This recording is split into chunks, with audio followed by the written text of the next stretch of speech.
muito mais do que você imagina foi inventado pelos Beatles. Número 1. Videoclipes. Lá pelos anos 60, o esquema era simples. Lançou um single novo, então corre pra TV pra tocar ao vivo, sorri pra câmera e encaixa isso tudo no meio de uma turnê. Em 66, os Beatles já estavam mortos por dentro de tanto aeroporto, hotel e gritaria. Eles meteram o famoso "e se a gente não for?". Em vez de aparecer nos programas ao vivo, eles gravaram performances em vídeo e mandaram pra TV. Tipo, toma aí, se vira. O primeiro experimento foi Paperback Writer. Não era aquela coisa tosca de fingir que tá tocando no estúdio. Tinha um conceitozinho, um visual estilizado, vários ângulos, a câmera se mexendo, gravado ao ar livre. Se Paperback Writer foi o protótipo, Strawberry Fields Forever já é o primeiro videoclipe moderno de verdade. Ali não é só a banda tocando e a câmera gravando. Tem enquadramento pensado, imagem viajada, simbolismo jogado na cara, tudo parece meio que um sonho. Parece até um curta-metragem. Os caras basicamente olharam para frente no tempo e falaram: é isso aqui que você vai chamar de videoclipe daqui a alguns anos. E acertaram, porque isso virou um molde oficial do que a MTV ia vender como linguagem padrão 15 anos depois. Número 2.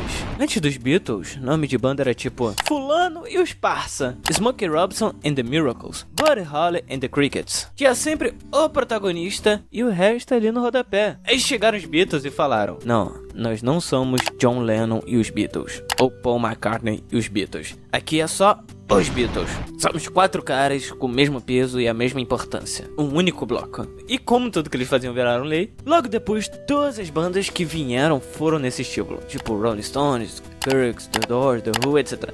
Número 3.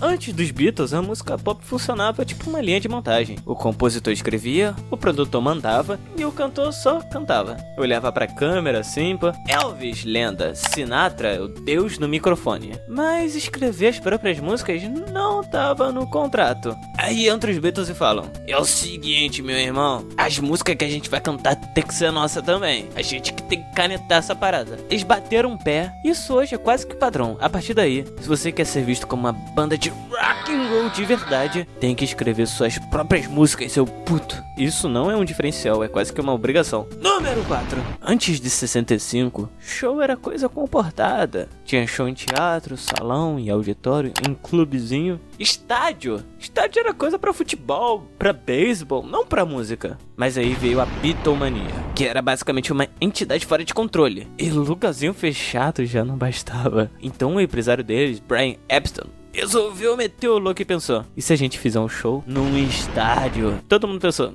tá maluco, cara? Ninguém nunca tinha tentado. Não existia um manual, não existia som adequado, não existia referência. Eles literalmente fizeram na fé e coragem. O resultado foi o Shea Stadium, mais de 55 mil pessoas aparecendo, gente pra todo lado, e aquilo se tornou o maior evento musical já realizado até então. A partir daí, todo mundo foi fazer show em estádio. Isso dura até hoje. E os besouros foram os primeiros. Número 5.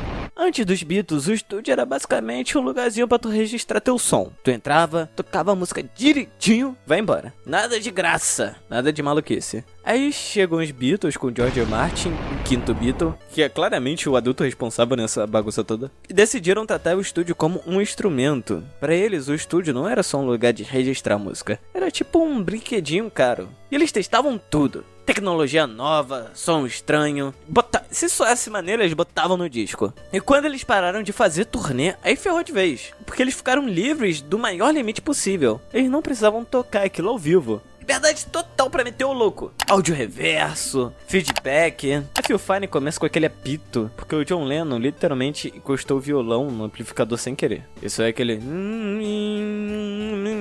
Qualquer pessoa normal falaria: ih, caralho, errei. Pro John Lennon ele olhou: pera aí, isso aqui tá maneiro. Outra vez o John Lennon colocou uma fita demo ao contrário por acidente e pirou no som. E assim o Rain virou a primeira música pop mainstream com faixas invertidas. E eles não decidiram parar por aí, eles praticamente inventaram um sampling. Tomorrow Never Knows foi construída com loops de fitas, pedaços de áudios cortados, colados, repetidos, empilhados. Isso é sampling puro, só que feito com tesoura, fita adesiva e com paciência de monge também. DJs e o hip hop só iam transformar isso em cultura décadas depois. E a lista de maluquice só cresce. Alteração de tempo, vocais com double track, microfone colado na bateria, fading. Efeitos que hoje qualquer down faz com 2 cliques. Metade do que parece normal hoje em estúdio existe porque em Revolver e em Sgt. Peppers, os Beatles resolveram testar tudo.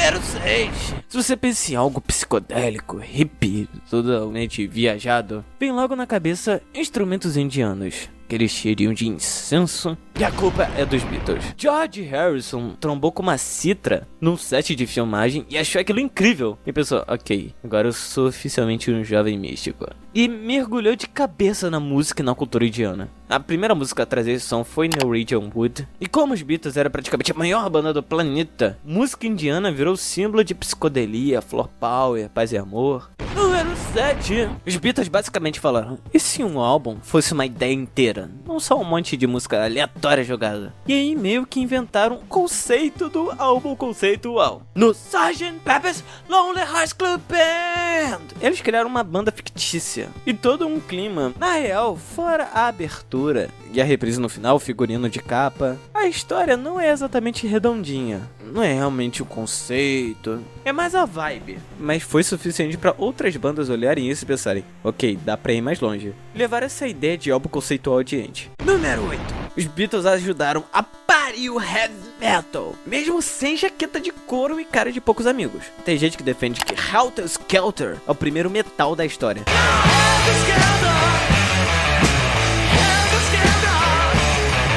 E honestamente faz sentido. O Paul basicamente falou, chega de musiquinha bonitinha, hoje eu quero esbagaçar. Amplificador no talo, bateria sendo agredida. E o Paul gritando como se tivesse pisado num Lego descalço. Isso em 68. Não tem como negar. Junto com The Who, Steppenwolf, The Kirks, esse caos todo virou a semente do metal. Número 9. No começo dos anos 60, os Beatles trombaram com os estudantes de arte em Hamburgo, tudo com cabelo grande. Eles olharam e falaram, pô, isso aqui é maneiro, né? E eles copiaram esse corte. Aí chegaram nos Estados Unidos com aquele cabelão, todo mundo quis imitar eles. Na época, geral usava cabelo curtinho, certinho, padrãozinho, militarzinho. A partir daí, ferrou. Tinha pai e mãe dizendo que aquilo era coisa de gente suja, perigosa. Resultado, nascia ali o visual mais icônico do rock and roll. Cabelo longo como símbolo de rebeldia. E número 10.